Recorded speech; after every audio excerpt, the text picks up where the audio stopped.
નમસ્કાર વિદ્યાર્થી મિત્રો, પ્રકરણ 3 તત્વોનું વર્ગીકરણ અને ગુણધર્મમાં આવર્તિતા. આપણે બે લેક્ચર જોયા અને બે લેક્ચરની અંદર શરૂઆતમાં આવર્ત કોષ્ટકનો આપણે ઇતિહાસ જોયો. આવર્ત કોષ્ટકની રચનામાં કયા કયા વૈજ્ઞાનિકોએ શું ફાળો આપ્યો. શરૂઆતમાં આવર્ત કોષ્ટકમાં તત્વોની ગોઠવણી પરમાણુ ભારને આધારે થતી હતી. ત્યારબાદ હેનરી મોસેલ નામના વૈજ્ઞાનિકે આવૃત્તિ મ્યુ વિરુદ્ધ પરમાણુ ક્રમાંક તેમજ આવૃત્તિ મ્યુ વિરુદ્ધ પરમાણુ ભારાંકનો આલેખ દોર્યો, જેમાં આવૃત્તિ મ્યુ વિરુદ્ધ પરમાણુ ક્રમાંકનો જે આલેખ હતો એ સીધી રેખામાં મળતો હતો.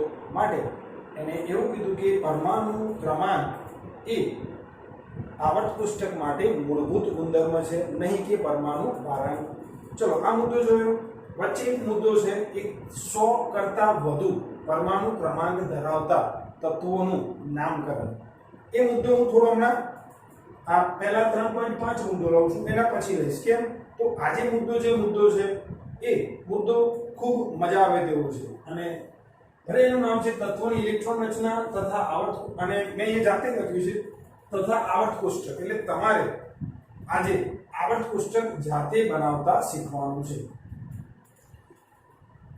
બરાબર. અને આવર્ત તથા સમૂહમાં ઇલેક્ટ્રોન રચના. હવે જો એક વસ્તુ ક્લિયર થઈ જશે કે ભાઈ આવર્ત કોષ્ટક જાતે બનાવવાનો પ્રશ્ન ગુજરાત બોર્ડમાં કે કોઈ જગ્યાએ પૂછાતો નથી, પણ આવર્ત કોષ્ટકમાં તમને જાતે બનાવતા આવડશે તો કોઈ બી તત્વ એનું નામ અથવા પરમાણુ ક્રમાંક બોલાશે અથવા એવું કહેવાય કે હેલોજન સમૂહના તત્વો, તો તમને એનું સ્થાન ખબર પડી જાય, બરાબર. એમાં કયા કયા તત્વો આવે, એની બાહ્ય કક્ષાની ઇલેક્ટ્રોન રચના ખબર પડી જાય. ખ્યાલ આવે? તો આ બધી જ વસ્તુ આપણા માટે ખૂબ પાયાની છે અને આ ચેપ્ટર એ દ્રષ્ટિએ ખૂબ જ અગત્યનું છે. ધોરણ 12 ની અંદર ડી વિભાગના બરાબર તત્વો તમારે આવશે. તો ડી વિભાગના તત્વોની અંદર તમારે આવર્ત કોષ્ટક તમને સારી રીતે સમજ્યાશો તો મજા આવશે. ચલો હવે તત્વોનું વર્ગીકરણ. હવે આવર્ત કોષ્ટકના અંદર જે ટોપિક ચાલે છે એકવાર ફરી કહી દઉં તો આવર્ત કોષ્ટકની અંદર આપણે એવી વાત કરી હતી કે કુલ આડી હરોળને આપણે શું કહીએ છીએ? આવર્ત. અને ઊભા સમૂહને, ઊભા સ્તંભ ને સમૂહ અથવા કુટુંબ કહીએ છીએ, બરાબર. આડી હરોળને આપણે શું કહીશું? આવર્ત. અને આવર્ત કોષ્ટકની અંદર આવર્તની સંખ્યા કેટલી છે? 7. ચલો ત્યારબાદ સમૂહ. સમૂહની સંખ્યા કેટલી? 18. સમૂહની સંખ્યા કેટલી? 18.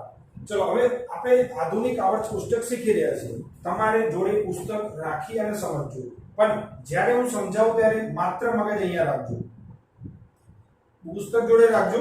આખો આવર્ત કોષ્ટક આપણે કઈ રીતે બનાવીએ છીએ સમજી લેજો. પછી 1 બાય 1 તમને એક બે સમૂહ આપણે સમજીએ છીએ. ચલો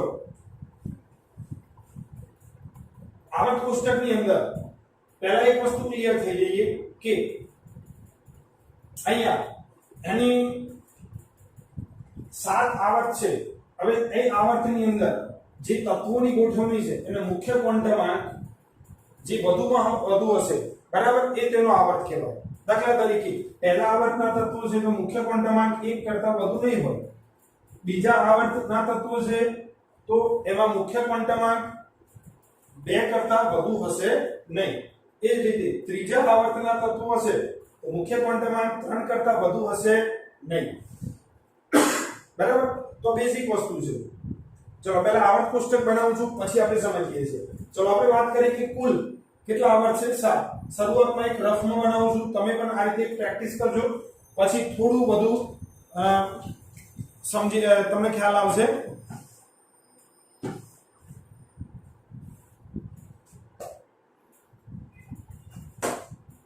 ચલો 7 આવર્ત બનાવું છું.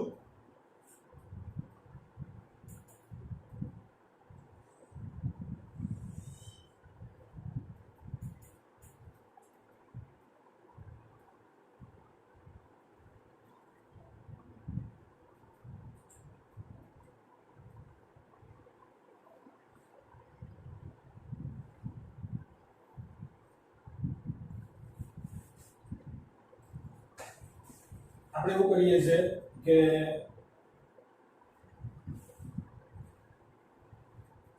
1 2 3 4 5 6 અને 7. ચલો હવે 7 આવર્ત છે. પહેલું તત્વ હાઇડ્રોજન, બરાબર, આપણે મધ્યમાં બતાવ્યું છે હાઇડ્રોજન. હાઇડ્રોજનનું સ્થાન પરમાણુ ક્રમાંક 1 થી 20 સુધી. ચલો, અને હિલિયમ પરમાણુ ક્રમાંક 2. હવે જો કોઈ પણ તત્વ હોય, દાખલા તરીકે કોઈ તત્વ છે, તો એ તત્વનો પરમાણુ ક્રમાંક Z આપણે અહીંયા લખીએ છીએ, પરમાણુ ભારાંક અહીંયા લખીએ છીએ, બરાબર. એટલે કે દાખલા તરીકે X કોઈ તત્વ છે તો પરમાણુ ક્રમાંક Z અને પરમાણુ ભારાંક A, બરાબર. એટલે અહીંયા આ શું લખ્યું? હિલિયમનો પરમાણુ ક્રમાંક 2. ચલો, હિલિયમ પરમાણુ ક્રમાંક 3 લિથિયમ, બરાબર. પછી 4 બેરિલિયમ. હવે સમજો, આવર્ત કોષ્ટક બનાવવા જઈ રહ્યા છીએ.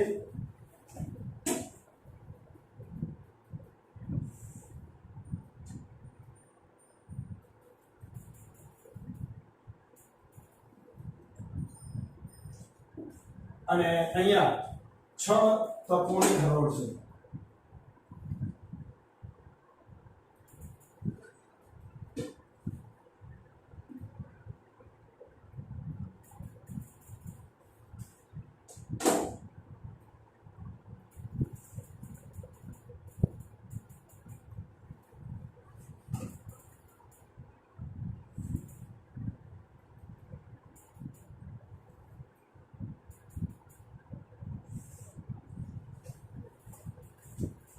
જો તમે અહીંયા, બરાબર, પહેલું તત્વ છે હાઇડ્રોજન.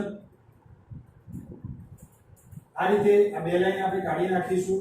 ચલો, એટલે આપણે લખીશું મુખ્ય n બરાબર 1, મુખ્ય ક્વોન્ટમ 1, n બરાબર 2. આ બીજો આવર્ત, આ પહેલો આવર્ત, આ બીજો આવર્ત, બરાબર. n બરાબર 3, આ ત્રીજો આવર્ત છે, બરાબર. ખાસ સમજજો, આ ત્રીજો છે. n બરાબર 4, ચોથો આવર્ત. n બરાબર 5, પાંચમો આવર્ત. n બરાબર 6, છઠ્ઠો આવર્ત. અને n બરાબર 7, સાતમો આવર્ત. બરાબર. આટલે સુધી ક્લિયર? મેં કેટલા તત્વો લખ્યા? Hydrogen, helium, lithium, beryllium. હવે આપણને 1 થી 20 સુધીના પરમાણુ ક્રમાંક મેં તમને તૈયાર કરવા માટે આપેલા જ હતા, અને જો ના કર્યા હોય તો તૈયાર કરી લેજો. એટલે જો એકવાર આવર્ત કોષ્ટકની સાઈડ પર રાખું છું, પહેલા મેં જે તમને કામ સોંપ્યું હતું પ્રકરણ 2 ની અંદર, એ ફરીવાર રિમાઇન્ડર કરાવું છું. પરમાણુ ક્રમાંક 1 થી 20 અને તેમની ઇલેક્ટ્રોન રચના તમારે લખવાની છે. પરમાણુ ક્રમાંક 1 થી 20 અને તેની ઇલેક્ટ્રોન રચના. દાખલા તરીકે હાઇડ્રોજન પરમાણુ ક્રમાંક 1, helium, lithium, beryllium, boron, carbon, nitrogen, બરાબર. આ રીતે આપણે કેટલા સુધી લખીશું? 20, બરાબર. 20 સુધીના તત્વો અને એની ઇલેક્ટ્રોન રચના. દાખલા તરીકે કાર્બન છે, પરમાણુ ક્રમાંક 6, 1s2, 2s2, 2p2, રાઈટ. આ રીતે તમારે લખવાનું છે, બરાબર. ચલો, એટલે અહીંયા આપણને આવડે છે તત્વો lithium, beryllium, boron, carbon, nitrogen, oxygen, fluorine, neon. સમજો, આ તમને આવડે છે એટલે સુધી આપણે લખી દીધું. 4, 5, 6, 7, 8, 9 અને 10. ચલો, હવે અહીંયા ખાસ જે સંબંધ છે, અહીંયા 1 નંબરનું તત્વ, બરાબર, એનું સ્થાન, બરાબર. દાખલા તરીકે અહીંયા છે એક્ચ્યુઅલી, તો એમાં 2 ઉમેરો તો કેટલા થઈ ગયા? એની અંદર તમે 2 ઉમેરે, કેટલા થઈ ગયા? બરાબર, 3. ચલો, હવે એની અંદર કેટલા ઉમેરશો? 8. ફરી પાછા એની અંદર કેટલા ઉમેરશો? 8. કારણ કે અહીંયા 2 તો તમે ઓલરેડી ઉમેરી દીધા છે હાઇડ્રોજન થી. સમજો, ચાલો. ચલો, 8, 8, અહીંયાથી અહીંયા સુધી 18, અહીંયાથી અહીંયા સુધી બીજા 18, અહીંયાથી અહીંયા સુધી 32 ઉમેરીશું. ચલો એટલે પરમાણુ ક્રમાંક જો તમને હું લખું છું લિથિયમ, સોડિયમ, પોટેશિયમ, રુબેડિયમ, સીઝિયમ અને ફ્રાન્સિયમ. બરાબર, સિમ્બોલ યાદ રાખીશું. ફરીવાર બોલું છું લિથિયમ, સોડિયમ, પોટેશિયમ, રુબેડિયમ, સીઝિયમ અને ફ્રાન્સિયમ. જો ઘણા બધા શોર્ટ ટ્રીકોથી પણ સમજાવતા હોય છે, તમને એ રીતે યાદ રહે તો એ રીતે બી રાખી શકશો, પણ શોર્ટ ટ્રીકોનું મારા મત પ્રમાણે બહુ મહત્વ તમારે નથી. તમારે 5 સમૂહ યાદ રાખવાના થાય તો એના તત્વોના સીધે સીધા નામ યાદ રાખો તો ખૂબ જ સારું છે. દાખલા તરીકે લિથિયમ, સોડિયમ, પોટેશિયમ, રુબેડિયમ, સીઝિયમ અને ફ્રાન્સિયમ. પરમાણુ ક્રમાંક તમારે યાદ રાખવાના નથી. એ તમને ખ્યાલ છે કે અહીંયા 3 ની અંદર 8 ઉમેરો એટલે કેટલા થઈ જાય 11, 11 ની અંદર બીજા 8 ઉમેરો એટલે કેટલા થાય 19, 19 ની અંદર કેટલા ઉમેરીશું 18, કારણ કે હવે કેટલા ઉમેરાય છે 18 તો કેટલા થાય 37 થશે. હવે એની અંદર બીજા 18 ઉમેરીશું એટલે કેટલા થાય 37 ની અંદર 18 ઉમેરો, બરાબર, એટલે 55 થશે. 55 ની અંદર 32 ઉમેરો એટલે 5 ને 2 7, 87, રાઈટ. ચલો એ જ રીતે આ બરાબર 7 આવર્ત અને એ જ રીતે 7 સમૂહના નામ લખું છું. આ પહેલો સમૂહ, આ બીજો સમૂહ. હવે સમજો અહીંયા વચ્ચે 10 બીજા સમૂહ છે. કેટલા છે 10 સમૂહ છે.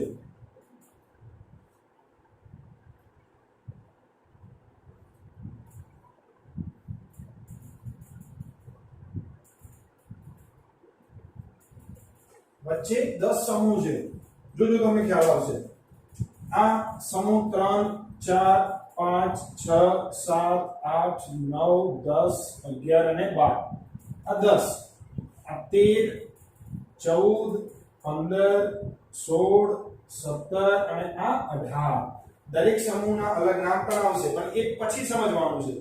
આ લેક્ચરની અંદર માત્ર આપણે શું કરવાનું છે આવર્ત કોષ્ટક જાતે બનાવતા શીખવાનું છે. સમૂહ 1 ના કયા તત્વો, બરાબર, એટલે તમારું કામ થયું અહીંયા સમૂહ 1 ક્લિયર થયો. તત્વો ફરીવાર બોલું છું લિથિયમ, સોડિયમ, પોટેશિયમ, રુબેડિયમ, સીઝિયમ અને ફ્રાન્સિયમ. પરમાણુ ક્રમાંક બી જાતે લખતા આવડે. હવે જોજો કેટલો ડિફરન્સ છે 2 8 8 18 18 32. ખ્યાલ આવી ગયો. ચલો એ જ રીતે અહીંયા helium, neon, argon, krypton, xenon, radon. Okay, આટલું યાદ રાખવાનું છે. રહેશે ને ફરીવાર helium, neon, argon, krypton, xenon, radon. આટલું યાદ રહ્યું ના રહ્યું? બરાબર, ફરીવાર બોલું છું, તમારે એકવાર જોવાનું છે. જુઓ helium, neon, argon, krypton, xenon અને રેડોન. હવે પરમાણુ ક્રમાંક લખવું તમારા માટે સરળ છે. જે રીતે અહીંયા આપણે જોયું તો 2 8 8 18 અને 32. ચલો અહીંયા 1 થી 2 તો છે એટલે અહીંયા કેટલો ડિફરન્સ આવ્યો 8. અહીંયાથી અહીંયા બીજા 8 8 8 18 32. ચલો હવે આપણે જાતે ઉમેરતા જઈએ છીએ. 2 ની અંદર 8 ઉમેરો એટલે 10 થઈ ગયા. 10 ની અંદર 8 ઉમેરો એટલે કેટલો થઈ ગયો 18. 18 ની અંદર બીજા 18 ઉમેરો એટલે 36. 36 ની અંદર 18 ઉમેરો એટલે 54. 54 ની અંદર 32 ઉમેરો એટલે 86. ઓકે, અને સાતમો આ આવર્ત અહીંયા કેવો છે અધૂરો આવર્ત છે.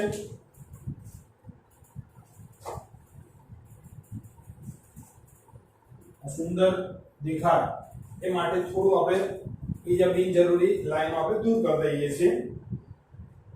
ચલો આટલું ક્લિયર.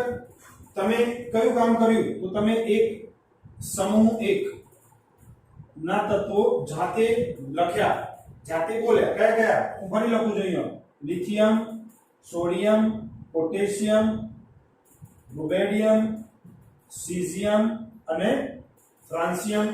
ઓકે, એ જ રીતે તમે અહીંયા શું કર્યું સમૂહ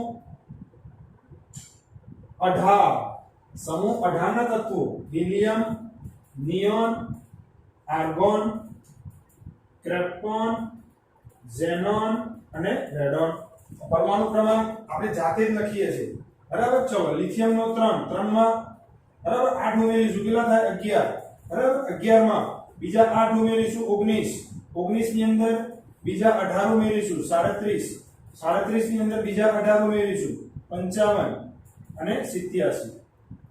ચલો બરાબર. અને એ જ રીતે અહીંયા સમૂહ 18 માટે 2 બરાબર, એમાં 8 ઉમેરીશું 10, 10 ની અંદર 8, 18, 18 ની અંદર એટલુંમાં 8, 8 હવે 18 ઉમેરેલા કેટલા થાય? 36, 36 ની અંદર એટલે 54 અને 86. એટલે તમે આમ બી જુઓ તો તમને ખ્યાલ આવશે કે હિલિયમ પછી નવી પહેલા જ આવર્તની અંદર બરાબર હિલિયમ 2 કમ્પ્લીટ થાય છે, પછી લિથિયમ, બેરિલિયમ, બોરોન 10, પછી 11, 12 બરાબર. ચલો આપણને જે 20 સુધીના તત્વો આવડે છે એટલા તો લખી નાખીએ.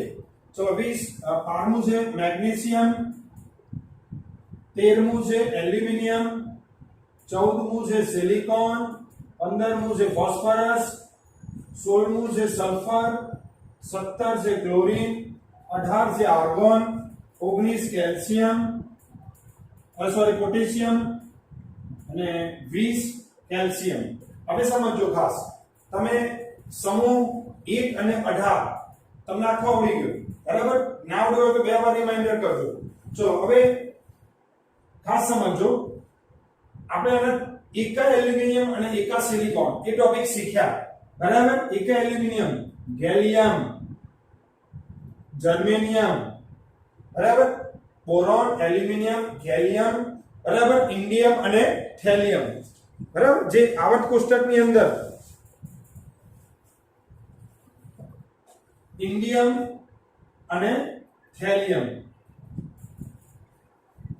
ચલો હવે જો બધાના આવર્ત અહીંયા જો beryllium, magnesium, calcium, strontium, beryllium, magnesium, calcium, સ્ટ્રોન્શિયમ,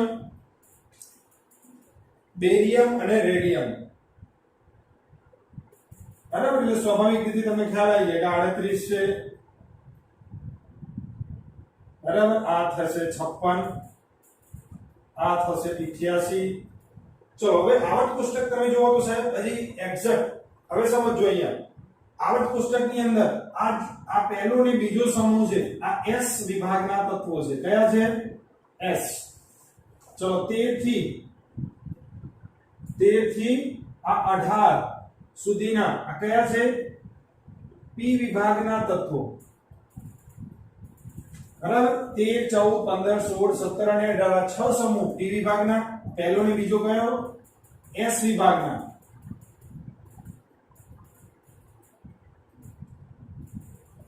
એ જ રીતે તમને ચલો હવે આટલેથી બરાબર અહીંયા આ D વિભાગના તત્વો કહીએ છીએ અને D વિભાગનું બીજું નામ છે સંક્રાંતિ વિભાગના તત્વો. સંક્રાંતિ વિભાગના તત્વો સમજો. અહીંયા ખાસ સંક્રાંતિ વિભાગના હું થોડો કલર બદલું છું. અહીંયા સ્કેન્ડિયમ 21 સ્કેન્ડિયમ થી 30 ઝિંક બરાબર. વચ્ચેના તત્વો આપણે જરૂરી છે 12 30 સુધીના તત્વો જરૂરી છે એ તમને આવડે જ છે પણ હું અત્યારે લખતો નથી. ચલો ત્યારબાદ સ્કેન્ડિયમ થી ઝિંક, યટ્ટેરિયમ થી કેડમિયમ 48. ચલો ત્યારબાદ 57મું લેન્થેનમ તત્વ એ અહીંયા છે બરાબર. પછી તમે જોશો તો આ રીતે એક લાઈન કરેલી છે, ખાલી જગ્યા છે. પછી અહીંયા એવું લખ્યું છે 57 થી બરાબર 58મું તત્વ સેરિયમ થી લ્યુટેશિયમ બરાબર. સેરિયમ થી લ્યુટેશિયમ 71.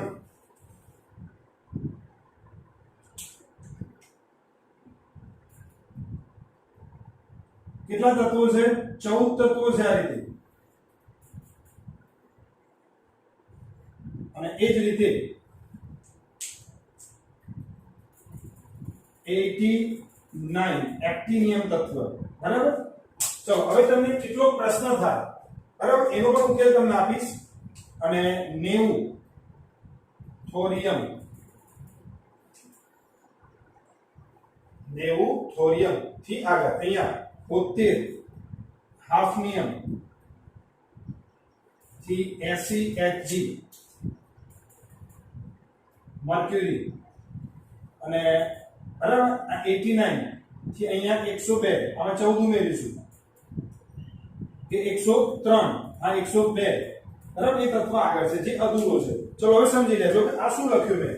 તો તમે અહીંયા જોશો કે આવર્ત કોષ્ટકની અંદર આ બીજા નામ આપણે લખવા તો લખી શકાય scandium, titanium, vanadium, chromium, manganese, iron, nickel, cobalt, scandium, titanium, vanadium, chromium, manganese, iron,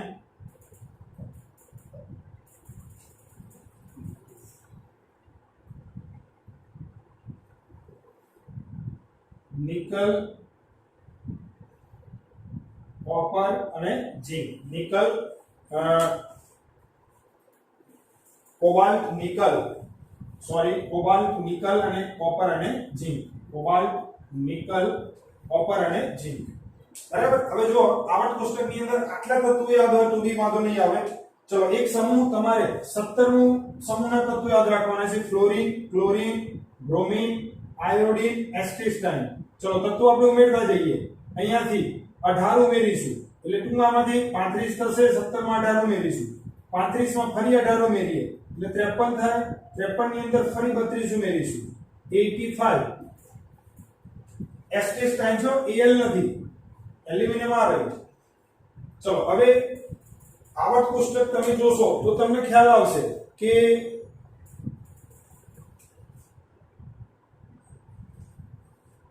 silicon, arsenic,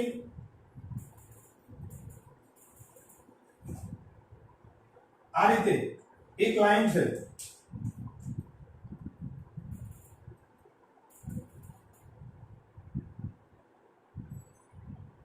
બરાબર. અને આ લાઈન ની અંદર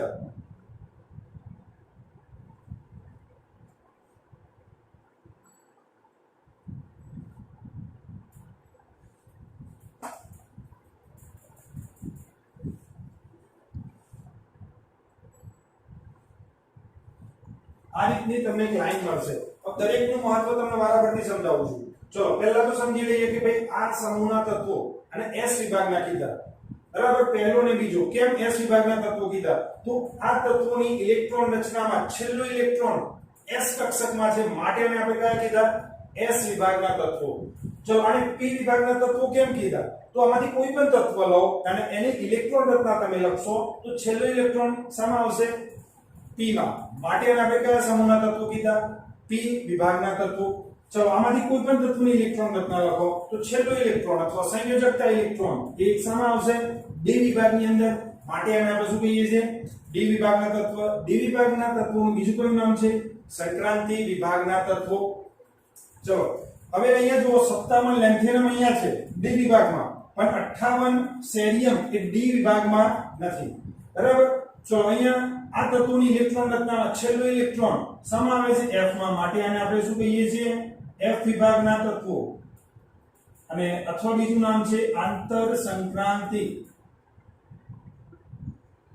વિભાગના. કયા તત્વો કહેવાય? આંતર સંક્રાંતિ વિભાગના તત્વો. હવે તમને થાય તો કેટલા તત્વો છે? તો અહીંયા આ 14 ની લાઈન છે. કુલ કેટલા તત્વો છે?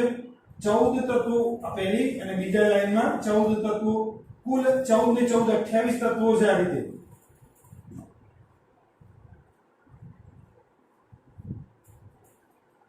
બરાબર. બધા તત્વો આપણે નામ યાદ રાખવા જરૂરી નથી. પહેલું છેલ્લું યાદ રહે એટલે ઓકે.